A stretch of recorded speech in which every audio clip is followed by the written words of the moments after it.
If you've ever opened your phone with a purpose and then watched that purpose get quietly dragged into the woods by the algorithm, this is for you. If you open apps real quick, research random things for an hour, switch tabs every 6 seconds, feel busy all day but somehow have nothing to show for it, that probably means something trained your brain really well. Or you might think this is your personality. It isn't, because something invisible may be happening. In the next few minutes, we're talking about why smart people keep feeling distracted, exhausted, and weirdly stuck. Because attention stopped being something you had, and it became something people buy. You're no longer the customer, you're the product. And yeah, that's supposed to sound dramatic, but dramatic things happen when some of the largest companies in human history compete for space inside your head. It's important to remember, we are not the customer, advertisers are. Our attention is the inventory, our eyeballs are the products being sold. Which means every extra minute you spend scrolling is money going into somebody else's pocket. And here's the part that makes us weirder. When you sit down to scroll for 20 minutes, you're not really using an app. You're clocking in for a shift, generating data, behavior patterns, emotional signals. You're giving away tiny emotional breadcrumbs about what keeps you watching, which sounds fake until you realize people literally build billion-dollar companies around thumbnails now. Here's the brutal part most people miss. They're not trying to earn your attention. They're trying to take it, because earning implies you could say no. That's just cold-blooded. There's a war happening for your attention, and it's not a fair fight. It's you versus trillion-dollar companies. Behind these apps are entire teams of psychologists, designers, engineers, and behavior scientists whose only job is figuring out how to keep you engaged a little bit longer.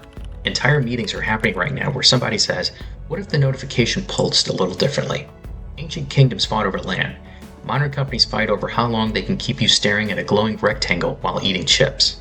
Human beings used to hunt deer. Now, we refresh notifications like raccoons hitting slot machines behind a gas station. This is apparently where evolution was heading. One big-time creator pointed out something insane. A meaningful percentage of all human existence is now spent on YouTube. Think about that. Entire civilizations built pyramids, crossed oceans, invented mathematics, and now human collectively spends part of its existence watching. And listen, I click too, that's the point. Most people think distraction feels obvious, like you notice your brain getting hijacked. You don't, that's the problem. It happens quietly, it arrives quietly. You check your phone waiting in line, open YouTube while eating, refresh Instagram during work, and suddenly it's 11:48 p.m. and you're emotionally invested in a man ranking gas station pizzas with the intensity of a Supreme Court hearing. And you're thinking, okay, everybody does this. Exactly, that's what makes it dangerous. Once everybody does something, we stop noticing it. 40 years ago, boredom was just part of life. Now boredom lasts about 3 seconds before your hand moves to your pocket phone. Standing in line, waiting for coffee, commercial break, tiny empty moments, gone. It's like silence itself started making people uncomfortable. Like we've collectively decided the worst possible thing that could happen is being alone with our own thoughts for 8 seconds. And this is the part no one tells you. Your brain was built to notice certain things. Movement, new information, social approval, uncertainty. For most of human history, those things mattered. That rustling in the bushes could kill you. Getting rejected by the tribe? Not ideal. Your brain learned, pay attention or die. That wiring is still inside you, and every notification pulls the same wire. New notification, new video, new outrage, new validation. Your nervous system reacts like something important just happened. And sometimes it's literally shaped like your story. Oh, you did. Hey, Jay, come back here! Thank God I dropped everything to see that. You know it as the infinite feed. And platforms don't really care what you watch. They care that you keep scrolling. Your favorite creator, your favorite show, everything competes against one giant invisible button labeled something slightly more interesting. And eventually, the algorithm learns something else. You don't just stay longer for novelty, you stay longer for validation. For hearing your worldview repeated back to you. Which means the internet slowly becomes less like a window and more like a mirror. You stop discovering, you start confirming. And over time, that changes people. Because every opinion you hear sounds like your own, certainty starts feeling like intelligence. But it isn't. Because when every opinion you hear sounds like your own, the internet stops feeling like discovery and starts feeling like confirmation. Attention used to be a byproduct. Now it's infrastructure. Many of us are realizing that this is no longer just social media. Attention has quietly become one of the most valuable forms of power on earth, like land, oil, and money. Entire industries now rise and fall based on who can keep people emotionally activated the longest. The social media algorithms figured out something humans never fully admitted. Calm people don't scroll very long. They eventually log off. Emotional people keep scrolling. And angry people?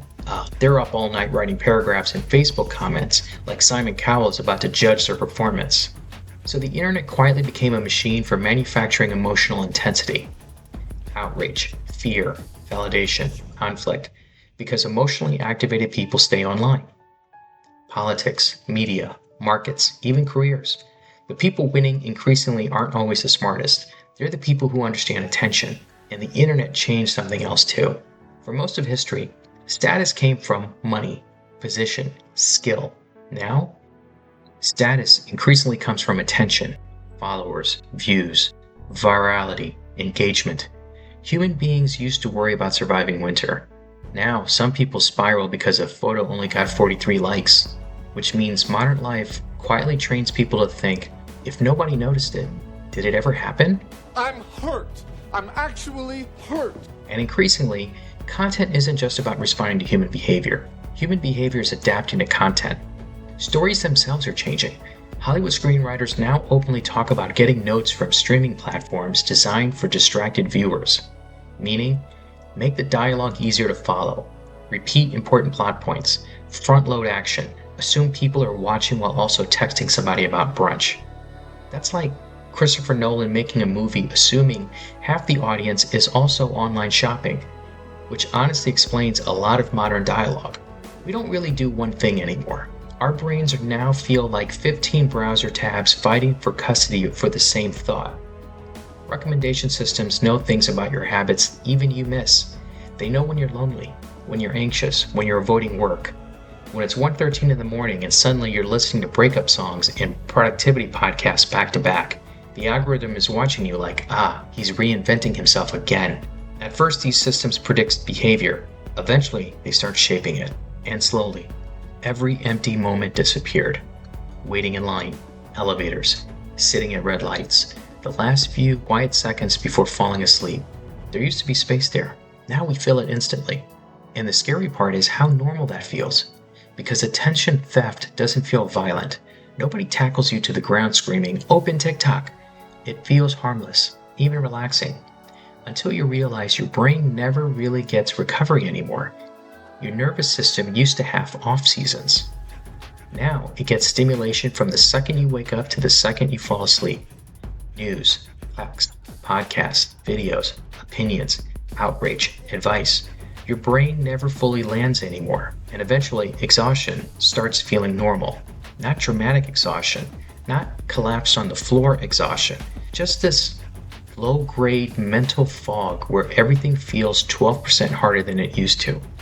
Work feels harder, reading feels harder, even movies feel harder.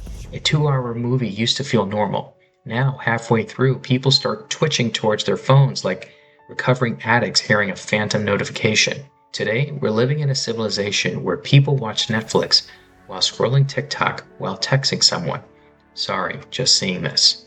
We're connected to everybody and increasingly present with nobody. Some of us generally believe we're consuming information, when really, we're hiding. Hiding inside productivity videos instead of doing work. Watching self-improvement instead of improving. Researching life instead of participating in it. Like preparing for a marathon, you're definitely going to run Sunday. Tomorrow. Obviously tomorrow. And now here's the part that feels personal. This is exactly what it feels like. You sit down to finally work, write, study, fix your life, and suddenly, quick video first, check messages, coffee maybe? Your brain sees discomfort and immediately files an HR complaint. No soup for you! Then the day disappears, and an hour later you don't even remember why you opened your phone. That isn't lack of discipline, that's design. Because somewhere right now, there are teams of engineers discussing how to keep you staring at your screen while eating chips in sweatpants. And the craziest part? People building these systems often don't let their own kids use them freely. Which feels like casino owners are saying, Absolutely not. My child will not be freebasing slot machines. Some of us aren't addicted to stimulation. We're addicted to escape. Stimulation just happens to be the getaway car. Because suddenly this isn't about screen time. It's about identity. At some point, the algorithm stopped recommending things and started quietly answering the question, what kind of person should you become? You don't become what you want. You become what repeatedly gets your attention. Where attention goes, you go.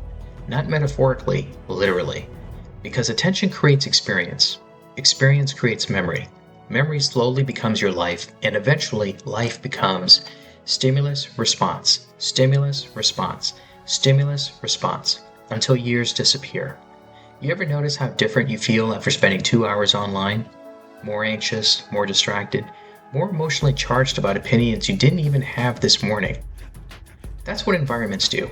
The internet stopped feeling like a tool a long time ago. Now it feels like the weather, and weather shapes people whether they like it or not. And maybe the answer isn't deleting technology, or becoming one of those people who own 17 plants and say things like, the forest heals. People think discipline wins. Truth is, friction wins.